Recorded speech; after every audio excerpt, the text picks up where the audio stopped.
Hey guys, what's up? I've got something pretty cool I want to share with you today. This is a build I'm rocking that I picked up from a player by the name of the Mocha Latte. Some of you may know him already. He's an excellent player, and he's relatively new to the YouTube world. But what he lacks in content so far and the quantity of it, he has more than made up for in the quality. You go and watch one of his videos, and you will learn more in about 5 minutes than you'll learn from most YouTubers, yours truly included, across many, many videos. And one of the things I learned from him was the use of this hand axe offhand.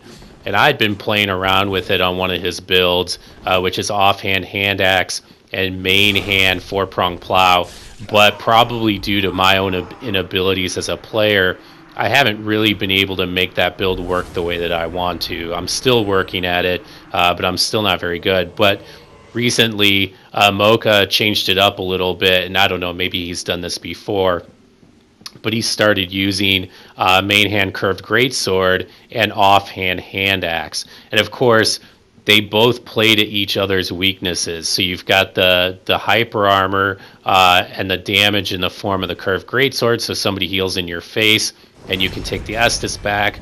But you've got the super quick attacks with the hand axe up close, and especially if you've got somebody that's accustomed to reaction rolling a curved greatsword, you can punish them pretty easily with the hand axe. I will tell you, I have fought Mocha Latte using the hand axe and four-prong plow build, and he absolutely wiped the floor with me. It was actually a little embarrassing. He had beat me so badly with it. What you're seeing here today is actually the very first time I've taken this build out. I have showcased literally every invasion that I had over the course of about an hour and a half, just to give you guys an idea of the power of this build. I'm not experienced with this build in any way. I've never played with it before, and you can actually see that when you watch the gameplay. You'll notice that my gameplay is a little too heavy on the Murakumo and not quite enough on the hand axe. And so that's something I'll have to work at. And it's probably because my experience is more with the Murakumo and less so with the hand axe. And the hand axe, it's really a weapon of extreme aggression. You have to get in somebody's face to use it. And if you watch a guy like Mocha play, you'll see that that is how he plays. He plays very, very aggressively. And I tend not to play quite so aggressively. And so I think in a lot of ways a build like this is good for me because it forces me to get in people's faces and make them react to me. But you'll see it's still a play style and a build I'm trying to grow used to. So there'll be some growing pains. But really, again, I just want to emphasize how awesome this build is that I can do as well as I did with it, having no experience with it previously. And I also want to give some love to Mocha and his channel. For as good as he is, he really should have thousands of subs checking in to see what he's talking about. I was talking to that Dark Souls guy about this build just tonight. He had actually created a version of it for himself. I think he'll probably make his own video about it, so I'll let him talk about what he's doing. But I will tell you at least the emerging consensus is that this is, if not the most powerful build we've ever used, it is certainly one of the most powerful. I am in love with my parry shield. This build is enough to make me give it up, even in a case like this where the guy's just spamming R1 and I could easily bring out the parry shield and just put him away. In some senses, I think I get too reliant on that shield because you can see I'm not dealing very well with his R1 spam, because normally I would just probably tank the first two hits and then swing and get a parry him. So he punishes a few of my spacing mistakes, but he's playing pretty much like a standard PvE player would. He blocks your attacks, then counterattacks, and a couple of these guys had Black Knight shields with straight swords, and as you've seen, they're really demolishing me. And here I think he just kind of gives up. At this point, I'm just pretty fired up because this is like the second invasion I've had with this, and things are going pretty well at this point. So I'll probably switch gears here a little bit and talk a little bit more about the invasions themselves. As I mentioned, the Murakumo, I'm going a little bit too heavy on the Murakumo, and I need to be going more on the hand axe. And you'll actually notice that as these invasions progress, I get a little bit better about it. So this build is actually an adjusted build. Now watch the aggression I bring on this guy. Even with him spamming parry in my face, he rolls, I roll catch up on reaction, and it's over that quick. But this is my soul level 70 dex build. I had to make a few adjustments. I actually leveled him up 2 levels to go from 18 strength to 20 strength so that I could one-hand the Murakumo. But other than that, I've kind of left him untouched. I think I probably will make more changes. I think right now he's got 39 dex, and I would probably be better off dropping that to like 33 or so and taking the extra 6 points and putting him in stamina. Because you'll notice on a couple of occasions I end up running out of endurance. Actually happens more than a few times, which is again a growing pain that I'm having with the build. I mean, the build just wants you to be so aggressive. It forces me, because I don't play aggressively normally, stamina isn't usually a problem for me.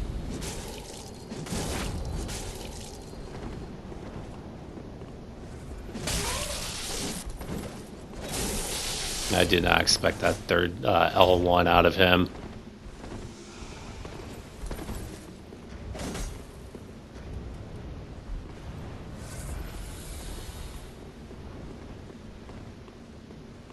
And I didn't mention it earlier, but this is actually back on my PS4. On the PC right now, I only have 2 builds, and they're both relatively low level. So I didn't really want to try to do this build on PC. Plus, I was actually hanging out with that Dark Souls guy, and we talked about this build for like 2 hours, and just how much fun it is. And here I make a slight concession. I switch over to the shield so I can try and deal with the Farron Greatsword user, but as it turns out, I don't even need it.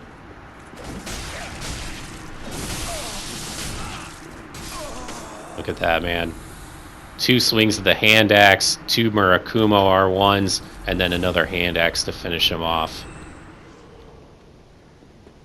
So I'm going to skip around in this invasion quite a bit. I end up spending some time looking for them, and this Sunbro down here is one of the laggiest players I've encountered in probably the last 6 months. He was hitting me and I was hitting him, and then the damage would register literally like 8 seconds later, which is really terrifying. And I don't know if you saw it there, but the game actually kicked him out because he was so laggy.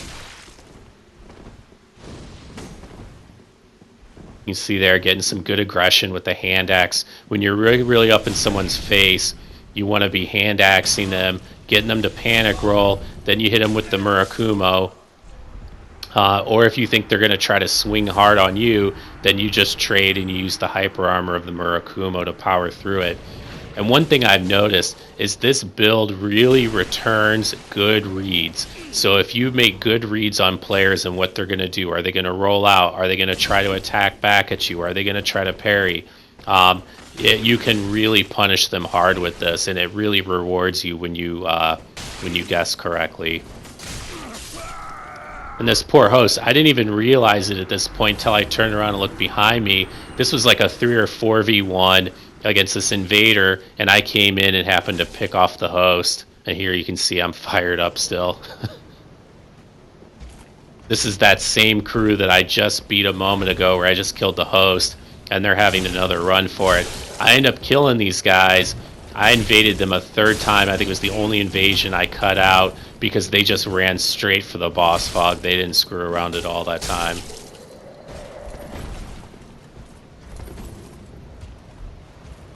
Another nice effect is, I tend to use the Obscuring Ring, but I'll switch that over to the Night Slayer when I see that people are turtling quite a bit.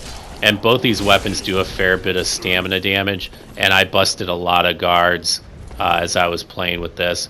And in the past, when I made the Murakumo and didn't use anything offhand, and that was a stupid attack on my part.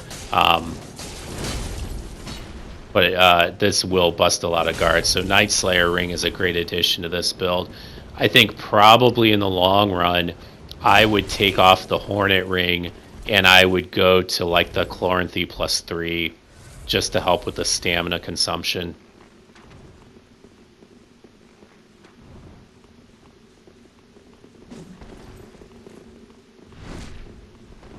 One of the things that Dark Souls guy and I talked about is I've never really known how to approach builds like this when another player has them.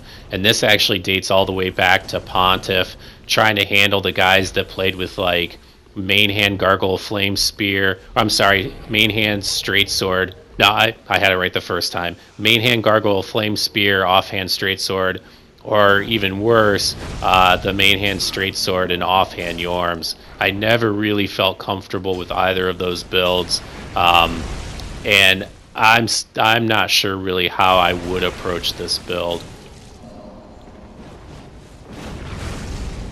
I think the thing you have to do is you have to play to the faster weapon, and then just trust your reaction time that you'll roll if they swing with the Murakumo. But trying to space and avoid trades, I think for me it really comes down to having kind of mental models of how I approach different builds and different weapons. I have a mental model for how I deal with fast and spammy weapons, and I have a mental model for how I deal with large poisey weapons.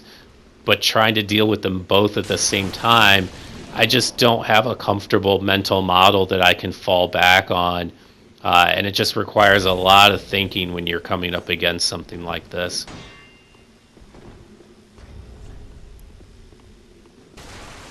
And here, obviously, I see these guys are turtling a little bit, so I go to switch over to the Night Slayer and screw up the swap.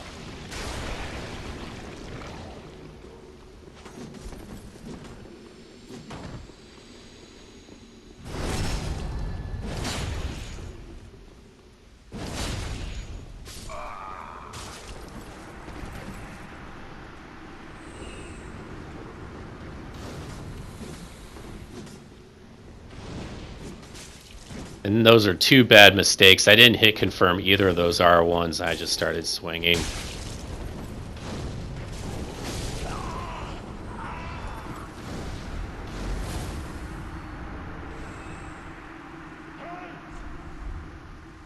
I'm trying to decide if the hand axe is better or if like a straight sword would be better. I mean, the hand axe roll catches on reaction, but the range is really lacking. In this invasion here, I actually cut out about the first half. It's just me getting knocked around by these guys, similar to what you see right here. Two big weapons on top of you at the same time. That's something I have a really difficult time with. But here the tide turns. And actually, this is something else I learned from the Mocha Latte. And that is, if you're going to try and backstab somebody, you don't actually have to be unlocked the whole time. You can just unlock when you roll. And that's what I did to him. And I think that was actually the first time I pulled that off for real. And the funny thing was I didn't even have to think about it. It's just at this point now it's just become kind of a reaction to do that.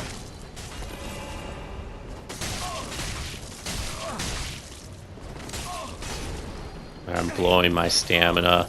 Not really being very cautious here. I'm just so excited about these fights.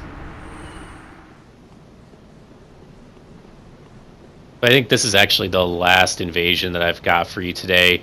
You can see this guy. He sees me, I'm sure, but he's just kind of ignoring me. He's got a parry shield and a dagger, so I think he's probably feeling very confident that he's going to be able to handle me. But he hasn't seen this build yet.